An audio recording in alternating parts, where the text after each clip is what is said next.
ಓಂ ಗಂಗಣಪತಯೇ ನಮಃ. ಶ್ರೀ ಗುರುಭ್ಯೋ ನಮಃ. ಹರಿ ಓಂ. ನಮಸ್ಕಾರ.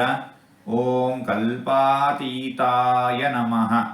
ಭಗವಂತನ ನಿಯಂತ್ರಣದಲ್ಲಿ ಕಾಲವಿದೆ, ಕಾಲದ ನಿಯಂತ್ರಣದಲ್ಲಿ ಭಗವಂತ ಇಲ್ಲ. ಭಗವಂತ ಎಲ್ಲವನ್ನೂ ಎಲ್ಲರನ್ನೂ ನಿಯಂತ್ರಿಸುತ್ತಾನೆ. ಭಗವಂತನನ್ನು ನಿಯಂತ್ರಿಸುವವರು ಯಾರೂ ಇಲ್ಲ. ಕಾಲಾತೀತನು ಭಗವಂತ. ಇಂತಹ ಭಗವಂತನನ್ನು ಕಲ್ಪಾತೀತಾಯ ನಮಃ ಎಂಬುದಾಗಿ ವಿದ್ವಾಂಸರು ವರ್ಣಿಸುತ್ತಾ ಇದ್ದಾರೆ. ಹೀಗೆ 4 ತೊದಲು ಮಾತುಗಳನ್ನು ಆಡಿದ್ದೇನೆ. ಇದರಲ್ಲಿ ಏನಾದರೂ ತಪ್ಪುಗಳು ಇದ್ದರೆ ಆ ತಪ್ಪುಗಳನ್ನು ಬಿಟ್ಟು ಒಳ್ಳೆಯದು ಅಂತ ಏನಾದರೂ ಇದ್ದರೆ ಆ ಒಳ್ಳೆಯದನ್ನು ಮಾತ್ರ ಸ್ವೀಕರಿಸಬೇಕು ಅಂತ ಹೇಳಿ ಪ್ರಾರ್ಥನೆ. ಈ ನುಡಿಗಳನ್ನೆಲ್ಲ ಆಡಿಸಿದ ಭಗವಂತನಿಗೇ ಸರ್ವವೂ ಸಮರ್ಪಿತ.